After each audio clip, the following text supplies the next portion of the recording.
ఓం శ్రీ సాయిరామ్. సాయి గురుకులం కార్యక్రమానికి స్వాగతం. త్రేతాయుగ దైవం శ్రీరామచంద్రమూర్తి.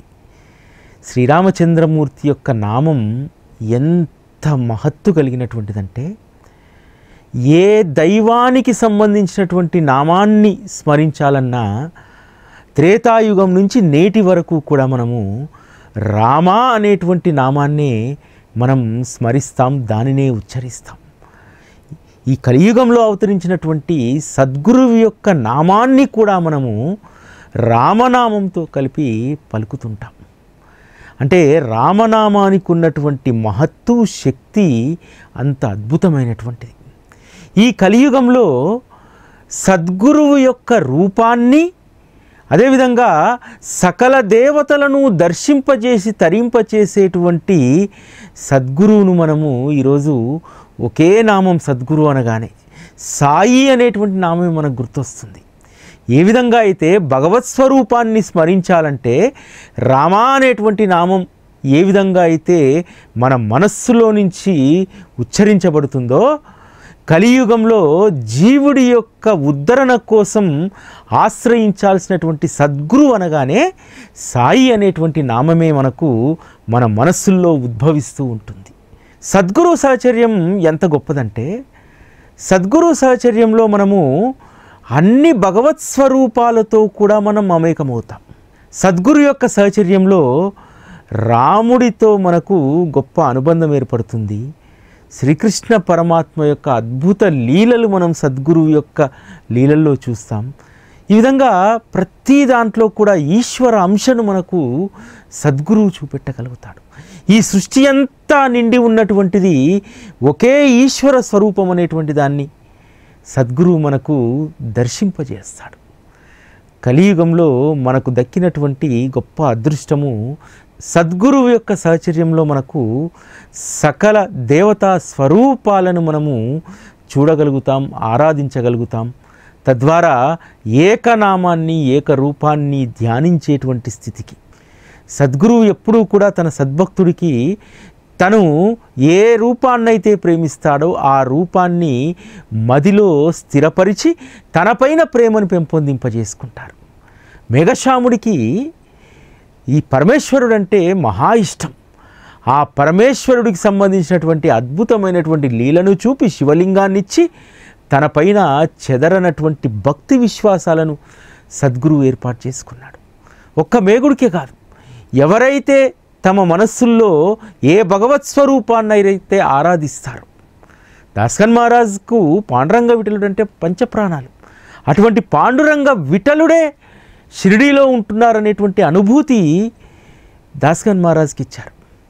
ఈ విధంగా సద్గురువు యొక్క సహచర్యం మనల్ని ఎంత గొప్ప ఉన్నత సంస్కారాలకు తీసుకెళ్తుందంటే, శ్రీ సాయి సచ్చరిత రచన ఆరంభించడానికి ముందు హేమాడ్ పంతుతో బాబా ఒక మాట అంటాడు, నీవు నాస్తికుల దుర్మార్గుల యొక్క సావాసాన్ని వదలాలి.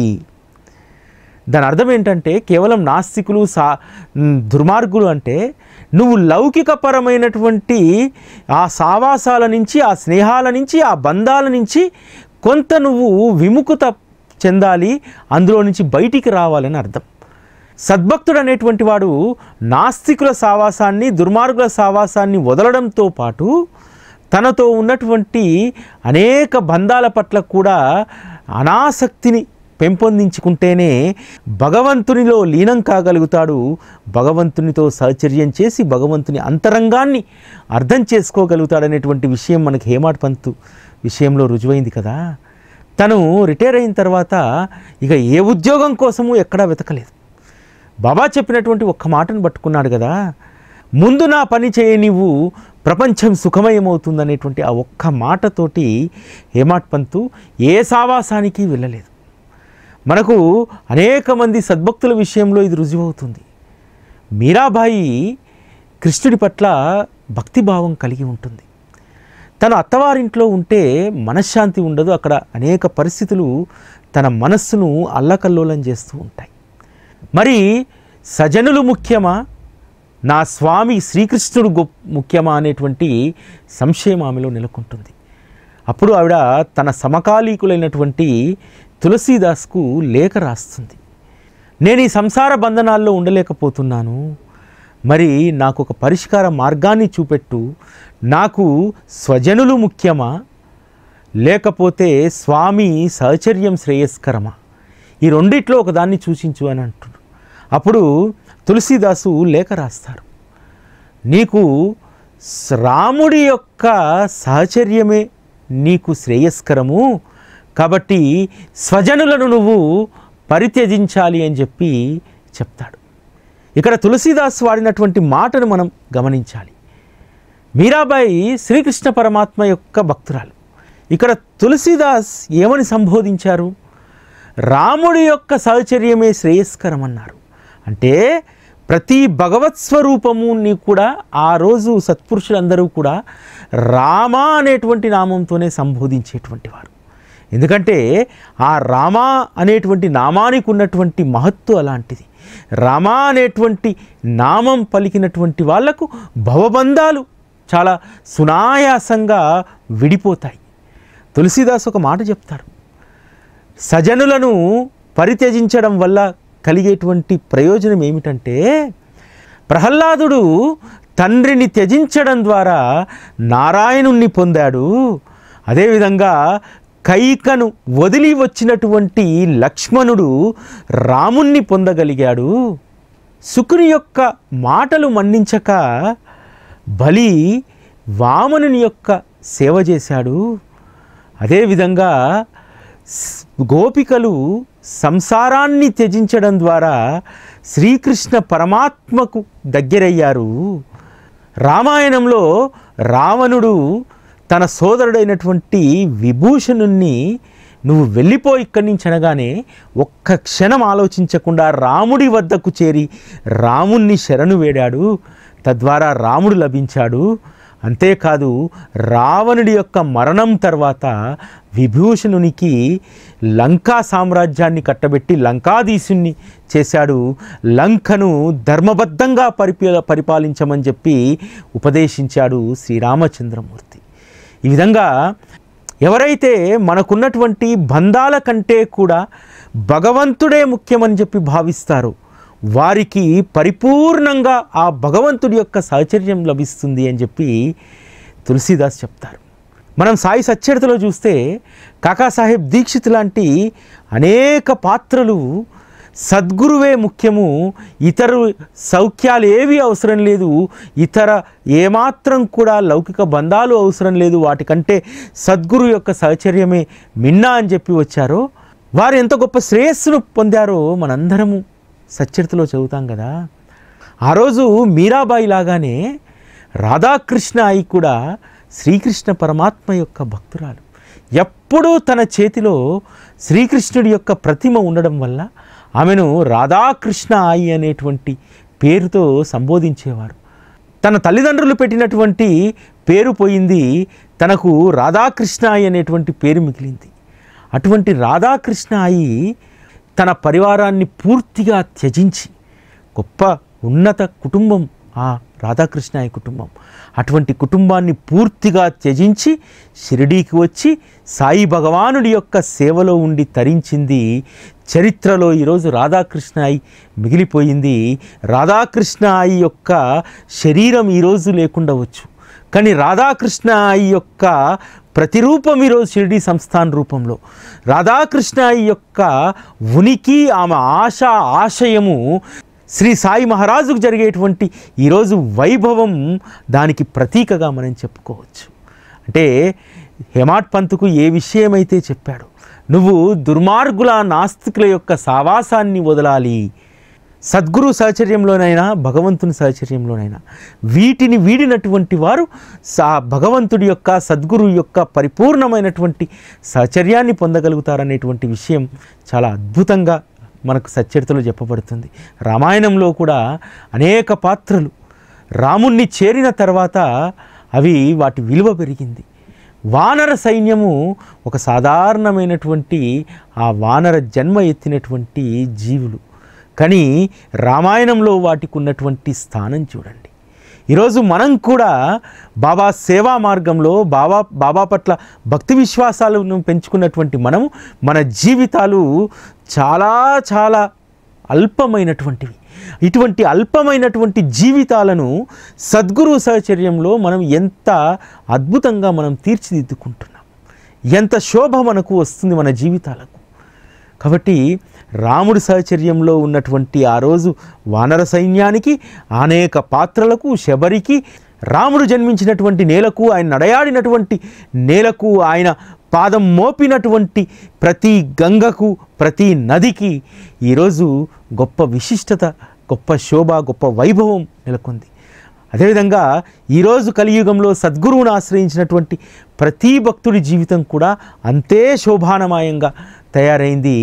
రాముడి యొక్క నామం ఎంత గొప్పదంటే, రామనామంతో సకల పాపాలు, సకల దోషాలు నిర్మూలమవుతాయి. పూరీ పట్టణంలో లక్ష్మీధర అనేటువంటి కవి, అదేవిధంగా ఉత్తమ సత్పురుషులు ఉండేటువంటి వారు భగవాన్ నామకౌమిది అనేటువంటి అద్వితీయమైనటువంటి పుస్తకాన్ని రాశారు. భగవాన్ నామకౌమిదిలో ఎంత గొప్ప సారం ఉంటుందంటే, భగవంతుడి యొక్క నామ విశిష్టతను ఆయన భగవాన్ నామకౌమిదిలో అద్భుతంగా ఆవిష్కరించారు. బోధేంద్ర స్వామి అనేటువంటి సాధకుడికి తన గురువు ఆదేశిస్తాడు, నువ్వు పూరి వెళ్ళి లక్ష్మీధార కవి ఇంటి వద్దనే నివసిస్తూ వారు రచించినటువంటి భగవాన్ నామకౌమిది అనేటువంటి పుస్తకాన్ని పారాయణ చెయ్యి అని చెప్పి చెప్తాడు. ఆయన ఆదేశాల మేరకు బోధేంద్ర స్వామి వారి ఇంటి వద్దకు వస్తాడు. వచ్చేసరికి రాత్రి చాలా ఆలస్యం అవుతుంది. ఆ రాత్రిపూట వారిని ఎందుకు నిద్రలేపాలని చెప్పి ఆ ఇంటి పక్కనే ఉన్నటువంటి ఒక అరుగు మీద కూర్చొని ఉంటారు. దాదాపు అర్ధరాత్రి దాటుతుంది. దాటిన తర్వాత ఒక పురుషుడు, ఒక స్త్రీ ఆ లక్ష్మీధార కవి ఇంటి ముందుకు వచ్చి వాళ్ళ తలుపు తడతారు. తలుపు తట్టి అడుగుతారు, లక్ష్మీధార కవి గారు ఉన్నారా, వారిని మేము కలుసుకోవాలంటాడు. లేరు, వారు ఇప్పుడు పక్క ఊరికి వెళ్ళారని చెప్పి వారి కుమారుడు లక్ష్మీకాంత్ చెప్తారు. అయితే విషయం ఏమిటో చెప్పండి, మా నాన్నగారికి విన్నవిస్తానంటే, మేమిద్దరము కూడా భార్యాభర్తలము, మేము కాశీ యాత్రకు బయలుదేరాము, మధ్యలో దుండగులు మమ్మల్ని అటకాయించారు, నా భార్యను తీసుకొని వెళ్ళిపోయారు, వెళ్ళి వారి మతంలోకి మార్చారు, వారి నుంచి ఏదో రకంగా తప్పించుకొని నేను వెతుకుతుంటే నా వద్దకే నా భార్య వచ్చింది, కానీ నా భార్యను వాళ్ళు మతం మార్చారు, ముస్లిం వస్త్రధారణలో నాకు అగుపించింది, మరి ఇప్పుడు ఈమెను నేను భార్యగా స్వీకరించాలా వద్దా అనేటువంటి విషయాన్ని తేల్చుకోవడానికి మీ తండ్రి గారి దగ్గరికి వచ్చాను అని చెప్తారు. అప్పుడు వారిని చూసినటువంటి లక్ష్మీధార కవిగారి కుమారుడు లక్ష్మీకాంత చెప్తాడు, మీరు ఒక పని చేయండి, రేపు ఉదయము జగన్నాథ స్వామి ఆలయంలో ఉన్నటువంటి కొలనులో నీ భార్యను 3 సార్లు రామనామం జపిస్తూ అందులో మునగమని చెప్పు అని అంటారు. అది విన్నటువంటి లక్ష్మీధార కవిగారి యొక్క ధర్మపత్ని బయటికి వచ్చి చెప్తుంది, 3 సార్లు అవసరం లేదు, ఒక్కసారి మునుగు చాలు, రామనామం చెప్పి అని అంటుంది. సరే అని చెప్పి వాళ్ళు ఊర్లోకి వెళ్తారు. ఉదయం కల్లా పూరి అంతా ఈ విషయం పాకుతుంది. ఈ విధంగా రామనామం జపిస్తూ ఒక ముస్లిం స్త్రీ జగన్నాథ స్వామి ఆలయంలో ఉన్నటువంటి సరస్సులో మునగబోతుంది అని చెప్పి అందరూ కూడా గుమిగూడుతారు. భార్యాభర్తలు ఇద్దరూ కూడా జగన్నాథ స్వామి ఆలయం దగ్గరికి వెళ్ళి అక్కడ ఉన్నటువంటి ఆ కొలనులో తన భార్యను దింపుతాడు. దింపి ఆవిడ రాముణ్ణి మనస్ఫూర్తిగా స్మరించి ఒక్క మునుగుతుంది. మళ్ళీ లేచేసరికి తన ఒంటిపైన ఉన్నటువంటి ఆ ముస్లిం వేషధారణలో ఉన్నటువంటి వస్త్రాలు పోయి ఒక సద్బ్రాహ్మణ సాధ్వి ఏ విధంగా అయితే చీరగట్టుకొని ఉంటుందో ఆ వస్త్రాలు తన ఒంటిపైకి వస్తాయి. అక్కడ ఉన్నటువంటి వాళ్ళందరూ కూడా ఆశ్చర్యపోతారు. ఆశ్చర్యపోయి ఆ ప్రాంగణం అంతా కూడా రామనామ ఘోషతో దద్దరిల్లిపోతుంది. ఆ విధంగా రాముడి యొక్క నామం అంత మహిమ కలిగినటువంటిది. ఈరోజు కలియుగంలో కూడా సద్గురు యొక్క నామం, శ్రీ సాయి సచ్చరిత్రలో హేమాడ్ పంత్ చాలా అద్భుతంగా నామం మహిమ గురించి రాస్తారు.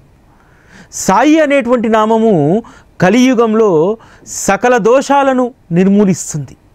నోటితో పలికినటువంటి పాపాలు, చెవులతో ఉన్నటువంటి పాపాలు కేవలం సాయి అనేటువంటి నామస్మరణతో పోతాయని చెప్పి ఎస్, ఈరోజు మనము దుర్మార్గమైనటువంటి బుద్ధి కలిగినటువంటి వాళ్ళమైనా, ఈర్ష్య ద్వేషాలు కలిగినటువంటి వాళ్ళమైనా, ఒక్కసారి సాయి సాయి అనేటువంటి నామస్మరణలోకి వచ్చిన తర్వాత అవన్నీ కూడా పటాపంచలైపోతాయి. సాయి నామానికి ఉన్నటువంటి మహిమ అలాంటిది.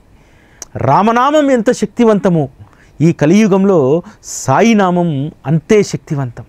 అందుకనే ఈరోజు సద్గురుని ఆశ్రయించినటువంటి వాళ్ళకు డబుల్ డోస్, అటు సద్గురు నామం, ఇటు రాముని నామం, 2 నామాలు స్మరించుకునేటువంటి ఒక అద్భుతమైనటువంటి అదృష్టం కేవలం సద్గురువును ఆశ్రయించినటువంటి వాళ్ళకు మాత్రమే లభించింది. రామనామానికి, రామ కథకు ఎంత గొప్ప మహత్ అంటే, ఆ రామనామం రామకథ జరిగేటువంటి చోట హనుమంతుడు తప్పకుండా ఉంటారనేటువంటిది విశ్వాసం. అయితే పైఠాన్లో ఒకసారి చమత్కారం జరిగింది. పైఠాన్లో ఏక్నాథ్ మహారాజు ప్రతిరోజు కూడా సాయంత్రం పూట రామ కథను చెప్పేటువంటి వారు. ఆ రామ కథ వినడానికి అనేక మంది జనులు వచ్చేటువంటి వారు. ఒకసారి రామ కథ వినడానికి ఒక యువతి, చాలా అందమైనటువంటి యువతి ఆ రామ కథ వింటూ ఉంటుంది. బహు సౌందర్యవతి అయినటువంటి ఆ యువతి రామకథ అయిపోయిన తర్వాత వెళ్తూ ఉంటుంది. ఆవిడ గోదావరి వైపు నడుచుకుంటూ వెళ్తుంది. ఆమెను చూసినటువంటి కొంతమంది దుండగులు, ఈ కథ వింటున్నటువంటి వాళ్ళు సజనులు ఉంటారు, దుర్మార్గులు ఉంటారు. అయితే ఆ దుండగులు ఆమెను చూసి ఆమె సౌందర్యానికి ముగ్ధులై ఆమెను వెంబడిస్తూ ఉంటారు. ఈ దుండగులను చూసి ఆవిడ బాగా వేగంగా నడుచుకుంటూ గోదావరి వైపు వెళ్తుంది. వెళ్ళి గోదావరిలో దిగుతుంది. వీళ్ళందరూ అనుకుంటారు ఈవిడ గోదావరిలో దిగుతుంది, మనం ఏమైనా చేస్తామని చెప్పి ఆత్మహత్య చేసుకుంటుందని చెప్పి కాసేపు చూసేసరికి ఆవిడ గొంతు వరకు నీళ్ళు వచ్చినా సరే ఆవిడ అలాగే గోదావరిలోకి వెళ్తుంటే దుండగులు భయపడిపోయి వచ్చేస్తారు. వచ్చేసి తెల్లవారి మళ్ళీ అందరితో పాటు ఏమీ తెలియనట్టు కథ వినడానికి వస్తారు. ఆశ్చర్యం ఏమిటంటే, కథ వినడానికి మళ్ళీ ఆ సౌందర్యవతి అయినటువంటి ఆ స్త్రీ మళ్ళీ అక్కడికి వస్తుంది. వచ్చి కథ అయిపోయిన తర్వాత ఏక్నాథ్ మహారాజ్ గారు అంటారు, అమ్మా నీ వెంట దుండగులు వెంబడిస్తున్నారు కదా, నా శిష్యుణ్ణి ఎవరినైనా పంపించమంటావా అమ్మా గోదావరి దాకా అని అంటాడు. ఆ స్త్రీ ఏక్నాథ్ మహారాజ్ వైపు చూసి నవ్వి వెళ్ళిపోతుంది. ఆమె ఎవరో తెలుసా? గోదావరి మాత. గోదావరి తీరంలో పైఠాన్లో ఏకనాథ్ మహారాజు అద్భుతమైనటువంటి రామ కథ చెప్తుంటే ఆ రామ కథ వినడానికి గోదావరి మాతే స్వయంగా ఆ కథ జరిగేటువంటి ప్రాంగణానికి వచ్చింది. విష్ణు పాదాల నుంచి ఉద్భవించినటువంటి గంగమ్మను భూమికి తీసుకురావడానికి భగీరథుడు తపస్సు చేస్తాడు కదా. తన తపస్సుకు అనుగ్రహం దొరికిన తర్వాత గంగమ్మను సాదరంగా భూమికి ఆహ్వానిస్తే గంగమ్మ అడుగుతుంది, నేను భూమి మీదకి వస్తే అనేక పాపాలు చేసేటువంటి మానవులు నాలో మునిగి వారి పాపాలను ప్రక్షాళన చేసుకుంటారు, నాకు వారి పాపాలన్నీ కూడా అంటుతాయి కదా, మరి నా పాపాలను ఏ విధంగా నేను తొలగించుకోవాలంటే అప్పుడు భగీరథుడు ఒక విషయం చెప్తాడు, అమ్మా నీకు ఎన్ని మలినాలంటినా, నీలో ఎన్ని లక్షల మంది నరమానవులు మునిగి తేలియాడినా సరే నీ పవిత్రత చెక్కు చెదరదు. ఎందుకంటే అనేక యుగాల్లో సత్పురుషులు భగవత్ స్వరూపాలు ఈ భూమిపైన నడయాడుతూనే ఉంటాయి. వారి యొక్క పాదస్పర్శ, వారు ఒక్కసారి నీలో మునిగితే, నీలో స్నానం చేస్తే నీకు అంటుకున్నటువంటి ఆ మలినాలన్నీ కూడా తొలగిపోతాయి అని చెప్పి భగీరథుడు గంగమ్మకు మాట ఇస్తాడు. అందుకనే సత్పురుషులందరూ కూడా నదీ తీరాల్లో వెలిసినటువంటి వాళ్ళే. శ్రీ సాయిబాబా కూడా వారి యొక్క అవతార ప్రస్థానాన్ని గోదావరి సమీపంలోనే వారు కొనసాగించారు. ఇక్కడ ఇంకొక విషయం ఏమిటంటే, భగీరథుడు చెప్పినట్టు అనేక మంది సత్పురుషులు నీ వద్దకు వచ్చి నీలో మునిగితే నీ యొక్క నీకు అంటినటువంటి పాపాలు మలినాలు అన్నీ కూడా ప్రక్షాళన అవుతాయని చెప్పాడు కదా. కానీ బాబా ఏ రోజు కూడా తన పాదం గోదావరిలో కానీ ఇతర పుణ్యతీర్థంలో కానీ పెట్టలేదు. కానీ సద్గురువు యొక్క మహిమ ఎంత గొప్పదంటే, సద్గురువు పాదాలలోనే ఆ గంగా యమున ప్రయాగాలను ఉద్భవింపజేసినటువంటి గొప్ప అవతారం శ్రీ సాయిబాబా. కాబట్టి బాబా అవతారానికి, రాముడి అవతారానికి చాలా దగ్గరి సంబంధం ఉంటుంది. ఆ రోజు అయోధ్యలో రాముడి వైభవం ఎంత అద్భుతంగా ఉండేదో ఈరోజు షిరిడీపురితో పాటు ఈరోజు ప్రతి ప్రదేశంలో వారి పేరు మీద నిర్మించినటువంటి ప్రతి మందిరంలో కూడా అంతే వైభవం. కొన్ని వందల సంవత్సరాల తర్వాత శ్రీరామ వైభవం అయోధ్యలో పునరుద్ధరించబడ్డది. కానీ బాబా వారి అవతార ప్రస్థానంలో రాముడి యొక్క వైభవానికి ఒక ప్రత్యేకమైనటువంటి స్థానాన్ని ఇచ్చాడు.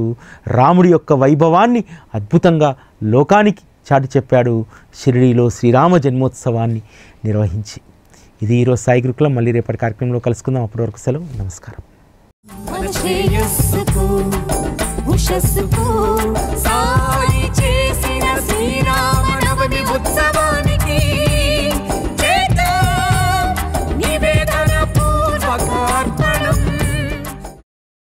ఓం శ్రీ సాయిరామ్.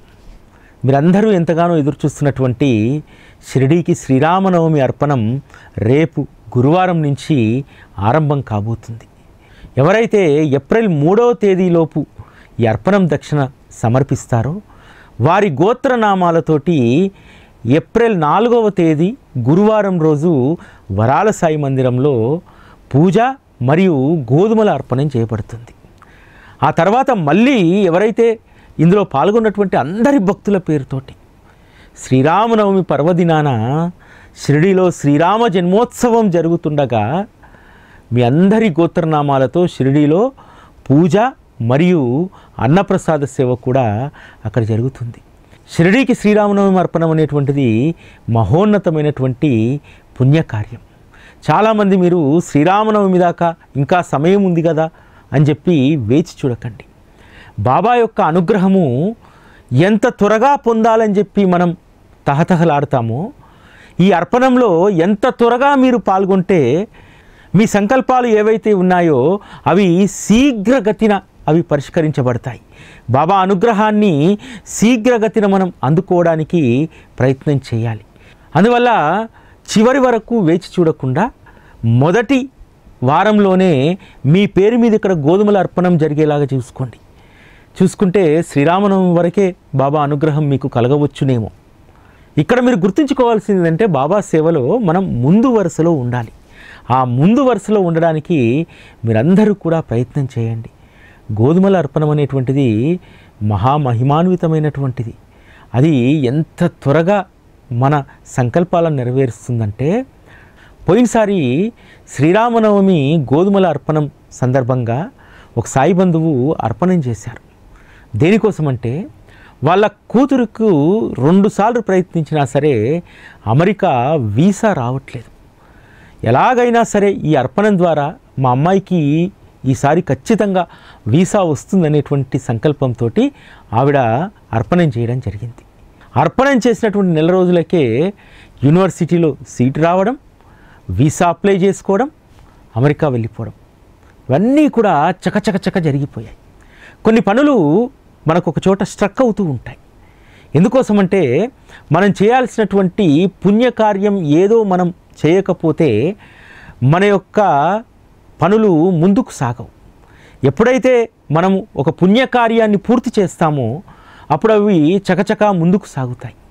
శ్రీరామనవమి అర్పణంలో పాల్గొన్నటువంటి వాళ్ళందరికీ కూడా చాలామందికి నిలిచిపోయినటువంటివి, చాలా కాలంగా వాళ్ళకు ఎదురు చూస్తున్నటువంటివన్నీ కూడా చాలా మట్టుకు అవి సహజ న్యాయంతో కూడుకున్నటువంటివి అయితే, స్వార్థపూరితమైనటువంటివి కాదు, సహజ న్యాయంతో కూడుకున్నటువంటివి అయితే వెంటనే బాబా వాటిని పరిష్కరిస్తారు.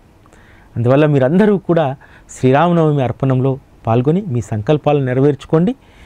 కేవలం సంకల్పాల కోసం మాత్రమే కాదు, బాబా పట్ల ప్రేమతోటి.